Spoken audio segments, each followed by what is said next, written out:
Hello, good morning dear friends. Welcome to Excel learning community. Excel learning community में आप सभी का स्वागत है। फ्रेंड्स, आज मैं आप लोगों के लिए एवरेज ए फंक्शन लेके आया हूं, जो कि एमएस एक्सेल का बहुत ही काम का और बहुत ही पावरफुल फार्मूला है। हालांकि ये एवरेज और एवरेज ए फंक्शन दोनों ही लगभग मिलते जुलते हैं लेकिन इनका जो मोडस ऑपरेंडी है वो भी हमारा सिमिलर है। लेकिन जहाँ एवरेज हमारा फेल हो जाता है वहीं से हमारा एवरेज ए फंक्शन काम करना शुरू करता है। कैसे? Let me try to explain you. Friends, we all know very well कि एवरेज जो है हमारा वो एक न्यूमरिक वैल्यूज़ के ऊपर काम करता है। सेल्स में एक्सेल की जो रेंज है या जो उसकी सेल्स हैं, जहाँ तक जब भी उनमें न्यूमरिक वैल्यूज़ हैं हमारा एवरेज फंक्शन बहुत अच्छा काम करता है। लेकिन जैसे ही उस रेंज में अगर ब्लैंक सेल्स आ जाएं या टेक्स्ट वैल्यूज़ आ जाएं या वहाँ पर ज़ीरो आ जाए तो वहाँ पर हमारा एवरेज फार्मूला काम नहीं करता, और वहाँ उन्हीं कंडीशंस में हमें एवरेज ए फंक्शन के ऊपर रिजल्ट्स के लिए रिलाई करना पड़ता है। तो दोनों में जो बेसिक डिफरेंस है वो यही है, और यही चीज़ मैं इस वीडियो में एस्टैब्लिश करने की कोशिश कर रहा हूँ। So let us try to understand that how MS Excel they have tried to explain average A function. The average A formula in MS Excel returns the average value or arithmetic mean of the numbers selected in the list of arguments. Now this is very important. A के जो arguments हैं वो हमारे लिए बहुत ज़्यादा important रहेंगे। हमें देखना है कि हम कौन से arguments supply कर रहे हैं। Now the values can be entered directly in the function or they can be selected as an array or range of cells. Now this you have to understand कि ये values जो है हम कैसे supply कर रहे हैं, क्योंकि मैं आपसे बार बार यही कह रहा हूँ कि Excel में average A function में हम लोग values के ऊपर depend करेंगे, ना कि numerics के ऊपर। तो अब ये जो values हैं मैं कैसे supply कर सकता हूँ, let me show you this. मैंने एक ये hypothetical example लिया है जहाँ numbers हैं मेरे पास 8, 1, 9, 6 और 10। अब देखिए, अगर मेरे को एवरेज ए निकालना है तो मैं एवरेज ए को 8, 1, 9, 6, 10 ये ऐसे भी प्लेस कर सकता हूँ, रिज़ल्ट मेरा 6.8 ही आएगा। अब चाहूँ तो मैं एवरेज ए को 8, 1, 9 ये मेरा एरे है, 8, 1, 9 इज़ माई एरे, 6, 10 ऐसे भी प्लेस कर सकता हूँ, तो भी मेरा रिज़ल्ट सेम आएगा। मैं चाहूँ तो सेल का रेफरेंस भी दे सकता हूँ, B3, B4, B5, B6, B7, तो भी मेरा रिजल्ट जो है एवरेज ए का सेम आएगा, 6.8। मैं चाहूँ तो रेंज पूरी की पूरी सेलेक्ट करके मैं ऐसे भी प्लेस कर सकता हूँ। So what I am trying to establish here is the values that can be entered directly in the function or they can be selected as an array or range of cells. So यहाँ पर मैंने values को आप यहाँ पर देखें, मैंने directly भी एंटर किया है, मैंने एरे के फॉर्म में भी किया है, रेंज के फॉर्म में भी किया है, रिजल्ट्स मेरा सेम ही आया है।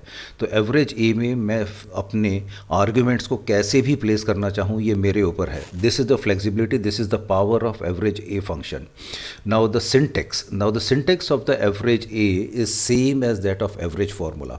अगर आप इसका सिंटेक्स देखें यहाँ पर, मैं यहाँ पर कह रहा हूँ इसका एवरेज ए का जो सिंटेक्स है, it is value 1, value 2 and so on, where the value arguments are a set of one or more numeric values or arrays of numeric values for which you want to calculate the average। अब देखिए यहाँ पर change हो रहा है, average में हम लोग सिर्फ न्यूमरिक वैल्यूज़ की बात करते हैं, जबकि यहाँ पर एवरेज ए में we are talking about the array of numeric values.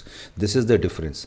अब ये आप देखिए, एवरेज का जो सिंटेक्स है वो है नंबर 1, नंबर 2 न्यूमरिक, यहाँ पर ये वैल्यूज़ की बात कर रहा है। Why? Because here we are taking into consideration blank cells, also we are also taking into consideration the text values, also we are also taking into consideration the arrays also. So this is the basic difference of the syntax between average and as well as average A। दोनों में यही basic difference है और यही आपको समझना है, और यहीं से दोनों की ही पावर जो है एस्टैब्लिश होती है एमएस एक्सेल में, क्योंकि आपको एवरेज देंगे दोनों ही, लेकिन कौन सी कंडीशन में आपको कौन सा यूज़ करना है ये आपको डिसाइड करना है, कि आपके सेल्स ब्लैंक हैं, टेक्स्ट है उसमें, या उसमें ज़ीरोज़ हैं, क्या चीज़ है। So the average A function which we are trying to establish here is, the basic difference lies in the way in which the logical values or the text values within arrays or references are perceived by the formulas। अब देखिए logical values के बारे में मैं सिर्फ आपको अभी operational knowledge में आपको सिर्फ इतनी देना चाहूँगा कि लॉजिकल वैल्यूज़ जहाँ भी आप ट्रू या फॉल्स एक्सेल में आप देखें, it means we are talking about the logical values. मैं लॉजिकल वैल्यूज़ का मैंने एक अलग वीडियो बनाया है, मेरी आपसे रिक्वेस्ट है कि आप उसको एक बार ज़रूर रेफ़र कीजिए, तो आपकी कंसेप्चुअल क्लैरिटी और इंक्रीज़ हो जाएगी। But for the time being, for average A function logical values here I am talking about true and false. So the arguments in the average A formula, it can be the numbers, names, arrays or references that contain numbers, text representation of numbers. Now this you see here names. तो names को जो कि मेरे text के form में है, मैं उसको नंबर में भी कन्वर्ट करके मैं प्लेस कर सकता हूँ, या मैं लॉजिकल वैल्यूज़ भी वहाँ पर यूज़ कर सकता हूँ। So my average A formula, it contains the numbers, names, arrays or references which contains the numbers, text representation of numbers और the logical values। ये मैं जब आप आगे एग्जाम्पल लूँगा, इलस्ट्रेशन लूँगा, तो इसमें ये सारी चीज़ें और बहुत क्लियर हो जाएंगी। लेकिन थंब रूल्स आपको एवरेज ए के, कुछ एवरेज ए फंक्शन के आपको कुछ याद रखने हैं।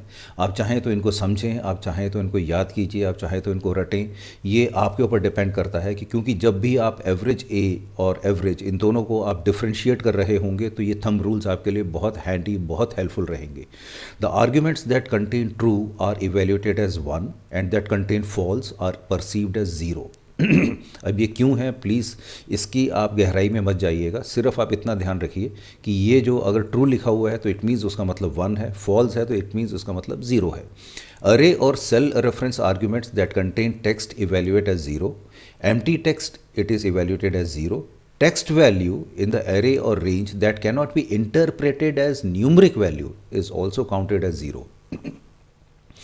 So the logical values and the text representation of numbers that we type directly into the list of arguments are counted by average। अब देखिए, आप अगर एवरेज ए फंक्शन में लॉजिकल वैल्यूज ट्रू या फॉल्स या किसी टेक्स्ट को ए form में बी या ए की तरह आपने ए लिख दिया या बी लिख दिया, अगर आप उसको भी आप अपना सेल में आपने प्लेस कर दिया है, सीरीज़ में या रेंज में आपने प्लेस कर दिया है, तो एवरेज ए उसको भी काउंट करेगा, लेकिन एवरेज काउंट नहीं करता है। Please try to remember. और एवरेज ए में यही बेसिक डिफरेंस है कि एवरेज ए जो है लॉजिकल वैल्यूज़ ट्रू और फॉल्स और टेक्स्ट रिप्रेजेंटेशंस ए और बी इनको काउंट करता है, जबकि एवरेज जो है इनको काउंट नहीं करता। So the text value that cannot be interpreted as numbers are entered directly in the argument list will give error. Obviously, अगर वो किसी टेक्स्ट वैल्यू को आपका फॉर्मूला रीड नहीं कर पा रहा है और उसका इंटरप्रिटेशन समझ में नहीं आया, तो वो आपको एरर ही ला के देगा। ये डिफरेंट टाइप की एरर्स होती हैं, जो कि मैं एक अलग वीडियो में मैंने आपको एक्सप्लेन किया है। आप चाहे तो what are the different type of errors, ये एक मैंने वीडियो बनाया है, तो आप उसको ज़रूर आप उसको ज़रूर रेफ़र कीजिएगा, तो आपकी कंसेप्चुअल क्लैरिटी थोड़ी और इंक्रीज़ होगी। नाउ फ्रेंड्स, एक चीज़ मैं आपसे बहुत ज़ोर दे के कहना चाहूँगा कि MS एक्सेल अगर आप हैंडल कर रहे हैं, तो MS एक्सेल के फॉर्मूला के कुछ पार्ट्स हैं, वो आपके लिए जानना बहुत ज़्यादा ज़रूरी है। फ्रेंड्स, एक्सेल फार्मूला के 4 पार्ट्स होते हैं, जिनको कि हम फंक्शंस, रेफरेंसेस, कांस्टेंट्स या ऑपरेटर्स के नाम से जानते हैं। फंक्शंस, अब देख लीजिए, जैसे यहाँ पर पाई है। अब पाई जो है ये एक फंक्शन है। फंक्शन क्यों है, उसका रीज़न बहुत सिंपल है। फंक्शन हमारा वो होता है जो कि आपके फार्मूला को इन्फ्लुएंस करेगा। अब पाई जो है ये हमारे फार्मूला को इन्फ्लुएंस करता है by the value of 3.142। Reference A2 हमारा सेल का रेफरेंस है, A मेरा कॉलम है, 2 मेरा रो है। कांस्टेंट, नंबर और text values entered directly into the formula like 2। अब मैंने अपने फार्मूला में अगर मैंने कुछ नहीं किया, मैंने सेल का रेफरेंस भी नहीं दिया, कुछ और नहीं किया, और मैंने डायरेक्टली 2 या कोई भी एक न्यूमरिक वैल्यू मैंने ऐड कर दी, तो ये मेरा फार्मूला में कांस्टेंट हो जाएगा, जो कि हमेशा काम करेगा। इसी तरीके से ऑपरेटर्स जो हैं एक्सेल में 2 टाइप के होते हैं। एक तो एस्टेरिक होता है, जिससे हम लोग मल्टीप्लाई करते हैं, और दूसरा होता है हमारा कैरेट। ये जो है हमारा साइन, ये हमारा कैरेट का है। So the caret operator raises a number to a power. अब मान लीजिए इस केस में है A2 caret 2, it means we are saying that it is A2 square. अब मान लीजिए 2 की जगह यहाँ 4 हो जाए तो raise to the power 4 times हो जाएगा, 10 हो जाए तो raise to the power 10 times हो जाएगा। So the caret operator raises a number to a power and the asterisk operator it gives the multiplication. So ये 4 पार्ट्स हैं एक्सेल फार्मूला के, जो कि आपको प्लीज़ याद रखना बहुत ज़्यादा ज़रूरी है, और इनकी कंसेप्चुअल क्लैरिटी हमारे लिए बहुत ज़्यादा इंपॉर्टेंट है।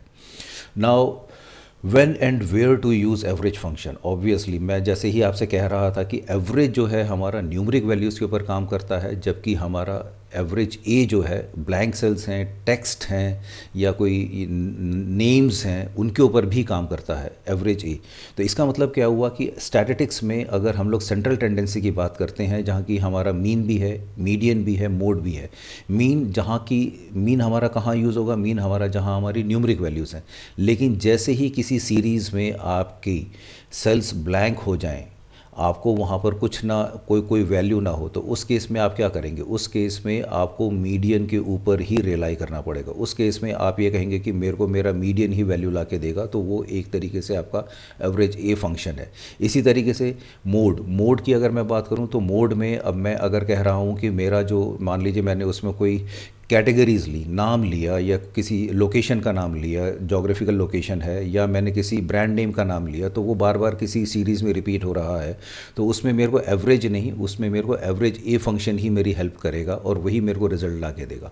सो सेंट्रल टेंडेंसी में जहाँ मीन हो तो ऑब्वियसली वहाँ एवरेज फंक्शन यूज़ होगा, लेकिन मीडियन और मोड ये हमारा एवरेज ए के थ्रू हमारा रिप्रेजेंट हो सकता है। So this is the basic difference between average and average A function. Now for better understanding and fundamental clarity, friends, let us take an illustration also. अब देखिए ये मेरे पास एक डाटाबेस है, ये मैंने बिल्कुल हाइपोथेटिकल डाटाबेस बनाया है। आप प्लीज़ इसकी वैल्यूज़ के ऊपर मत जाइएगा। यहाँ पर आप देखें तो यहाँ पर 10 10 10 10 है, यहाँ पर 100 100 100 है हर जगह। ये सिर्फ हमारी कंसेप्चुअल क्लैरिटी के लिए है। So this is purely and hypothetical and imaginary data. इससे मैं आपको एवरेज और एवरेज ए दोनों के बीच में डिफरेंस एस्टैब्लिश करने की कोशिश करूँगा। तो सबसे पहले मैं क्या करता हूँ, सेल F2 में मैंने अपना एवरेज फार्मूला इनिशिएट किया, E = AV, और देखिए यहाँ पर मैंने इस सीरीज़ को मैंने यहाँ सेलेक्ट किया, D2 से लेके D13 के बीच में मेरा एवरेज आया 100। Now let me calculate and show you average A also. Average A मैंने इनिशिएट किया। अब एवरेज ए का जो है मेरा यहाँ पर आप देखें तो ये मेरी यूटिलिटी बता रहा है, जो कि मैं आपको ऑलरेडी एक्सप्लेन कर चुका हूँ, that it returns the average of its arguments evaluating text and false arguments as 0, true evaluates as 1, arguments can be numbers, names, arrays or references.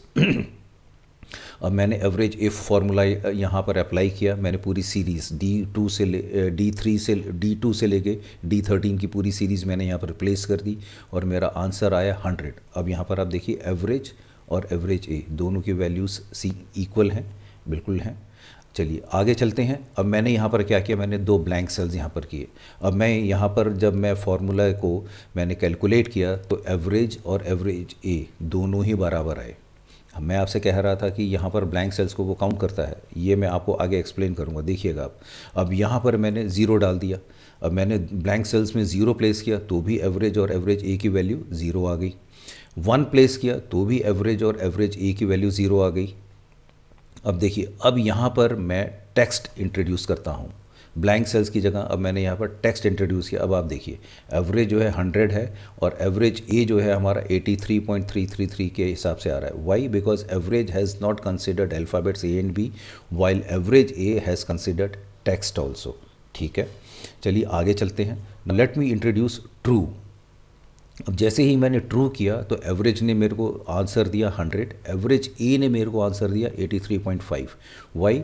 Because the value true is equivalent to 1। तो उस हिसाब से जब ये average ए ने compute किया तो इसने 1000 के ऊपर नहीं, इसने 1002 के ऊपर 1002 डिवाइडेड बाय 12 उसके बेसिस पे इसने मेरे को ये आंसर दिया 83.5। एवरेज ने ऐसा कुछ भी नहीं किया। अब मैंने यहाँ पर फॉल्स रख दिया। अब मैंने यहाँ पर फॉल्स रखा तो एवरेज मेरा वही 100 आया, लेकिन मेरा एवरेज ए की वैल्यू चेंज हो गई। Why? Because here the value is considered as equivalent to 0। False it means Excel जहाँ भी हम लोग फॉल्स टाइप कर देते हैं तो वो उसको 0 के बराबर मानता है। So it is considered equivalent to 0 and it is computing now 1000 divided by 12। This is the reason that the answer for average A is 83.333। अब फ्रेंड्स, ये जो मैं आपको बार बार कह रहा था कि सारा का सारा जो खेल है वो किस चीज़ का है, वो है न्यूमेरिकल काउंट्स का। न्यूमेरिकल काउंट्स आप देखिए, एवरेज के केस में आप देखिए तो न्यूमेरिकल काउंट्स कितने आ रहे हैं 10, लेकिन एवरेज ए के केस में मेरे न्यूमेरिकल काउंट्स आ रहे हैं यहाँ पर 12। तो मैं आपसे जो अभी जो मैंने सारा डिस्कशंस आपसे किया है उसका जिस्ट अगर मैं कहूँ तो वो ये है कि जहाँ से हम लोगों ने ट्रू फॉल्स 0 1 हम लोगों ने कैलकुलेशन शुरू की हैं, इवन ब्लैंक सेल्स के हिसाब से भी हम लोगों ने कैलकुलेशंस की हैं। तो एवरेज के जो न्यूमेरिकल काउंट्स हैं वो यहाँ पर आ रहे हैं 10, जबकि एवरेज ए के न्यूमेरिकल काउंट्स आ रहे हैं 12। डिफरेंस जो है सारा यहीं पर ही हो रहा है, इसीलिए एवरेज ए जो है मीडियन और मोड में भी काम करेगा, जबकि एवरेज जो है मीडियन और मोड का जहाँ न्यूमरिक वैल्यूज़ हैं वहाँ पर एवरेज काम करेगा, जहाँ नॉन न्यूमरिक वैल्यूज़ हैं, जहाँ की हमें मीडियन और मोड के जैसी या डेसिमल्स के फॉर्म में जो वैल्यूज़ हैं वहाँ पर हमारा एवरेज ए फंक्शन बहुत अच्छे ढंग से काम करता है। So the Excel average A function is very similar to Excel average functions in the modus operandi. The only difference is in the logical values or the text values within the array or references which are perceived और treated by the formulas. और ये जो table है जो भी हम लोगों ने अभी काम किया है मैंने सारा का सारा यहाँ समराइज़ कर दिया है। आई होप जब आप इसको पढ़ेंगे तो आपकी कंसेप्चुअल क्लैरिटी और इंक्रीज होगी, how that the logical values or text representation of numbers type directly into the list of arguments for average function they are counted, whereas average a function they are also counted. Text that cannot be interpreted as a number type directly into the list of arguments, average जो है error show करता है, average a भी error show करता है। Logical values within arrays or references arguments in average function they are ignored, whereas in average a function they are counted। यहीं से ही difference average और average a का start हो जाता है। टेक्स्ट अब आप देखिए, एवरेज ए ने इग्नोर किया, एवरेज ए ने उसको काउंट किया और एज ए ज़ीरो लिया। एम्प्टी सेल्स दोनों ही इग्नोर करते हैं, जो कि मैंने आपको प्रूव करके भी दिखाया था। तो फ्रेंड्स ये हमारा एवरेज और एवरेज ए का बेसिक डिस्टिंक्शन था। आई होप कि आपको ये अच्छा लगा होगा।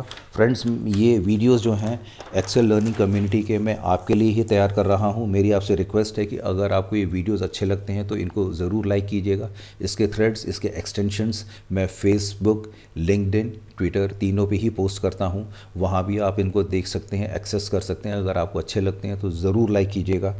आपके फीडबैक का, आपके सजेशंस का मेरे को बेसब्री से इंतज़ार रहता है, ताकि मैं अपने आप को और बेहतर तरीके से इन वीडियोस को बना सकूं और आपके सामने पेश कर सकूं। सो फ्रेंड्स ये था मेरा एवरेज और average A function. I hope कि आपकी कंसेप्चुअल क्लैरिटी इससे थोड़ी इंक्रीज़ हुई होगी। Till the next video friends, best of luck and good wishes.